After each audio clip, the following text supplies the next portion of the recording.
নমস্কাৰ, আপোনালোক সকলোকে স্বাগতম জনাইছোঁ গোৰ্খা টুডে 24x7।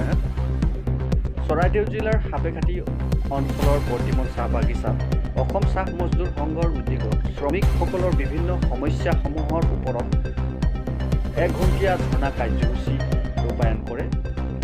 চাহ মজদুৰ সংঘৰ বিভিন্ন সমস্যা দাবী লৈ আজি ধৰ্ণা কাৰ্যসূচী ৰূপায়ণ কৰে। চাওঁ আহক চৰাইদেউ জিলাৰ পৰা আমাৰ এই প্ৰতিবেদন।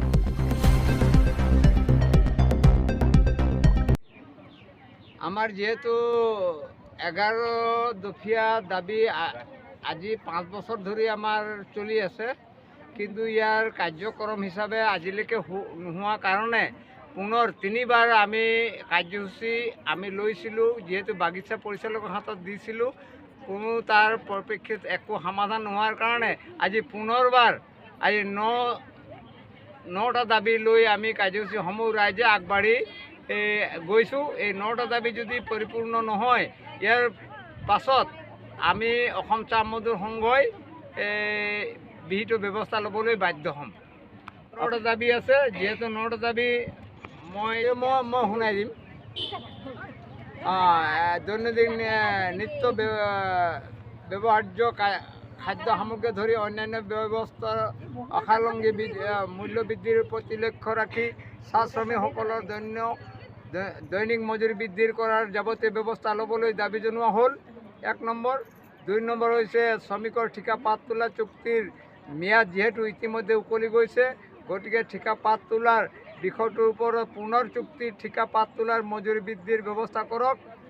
3 নম্বৰ হৈছে অসমৰ ক্ষুদ্ৰ চাহ বাগিচাসমূহত বাগিচাৰসকলৰ দৈনিক মজুৰি বৃদ্ধিৰ বাবে চৰকাৰে অধিসূচনা জাৰি কৰাৰ পিছতো ক্ষুদ্ৰ চাহ বাগিচাসমূহে আজি পৰ্যন্ত শ্ৰমিকসকলৰ চৰকাৰে নিৰ্ধাৰণ কৰাৰ নিম্নতম মজুৰিৰ আদায় দিয়া নাই।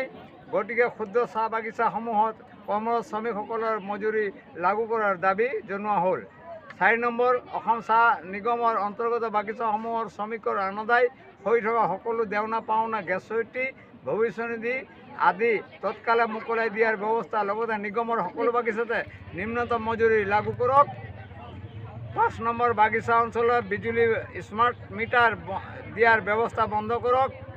6 নম্বৰ। বাগিচা শ্ৰমিকসকলৰ বসবাস কৰা কোম্পানীৰ ঘৰসমূহ আৰু মাটি টুকুৰাৰ লগতে অন্যান্য ঠাইত বছৰ ধৰি ভোগ দখল কৰি খাই থকা মাটি পট্টা দিয়াৰ ব্যৱস্থা কৰক। 7 নম্বৰ। চাহ বাগিচা प्राथमिक विद्यालयসমূह सरकारले हाम्रो यस च्यानलमा कस्तो हुनुहुन्छ? राम्रो छ, तपाईहरुलाई पनि स्वागतम छ गोर्खा टुडेमा।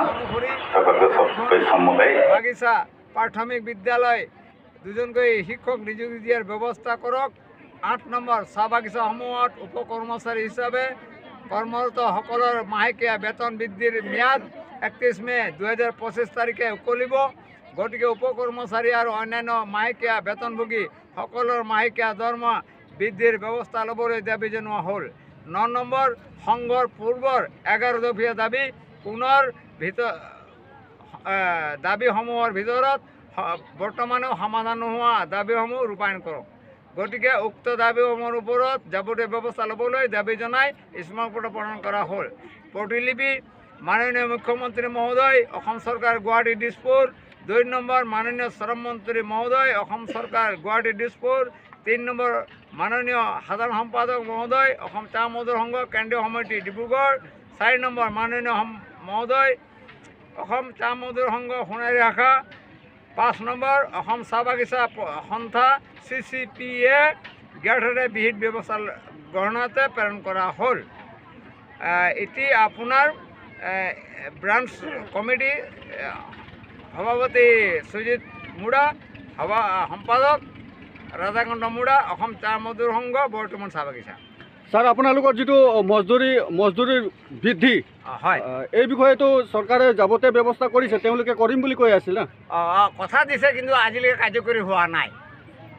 কি ক'ব আগন্তুক দিনত যদি এইটো যদি আপোনালোকৰ যোনটো আপোনালোকে ধৰ্ণা কাৰ্যসূচী এইটো যদি সফল নহয় তেওঁলোকে মানি নলয় কি কৰিব আপোনালোকে?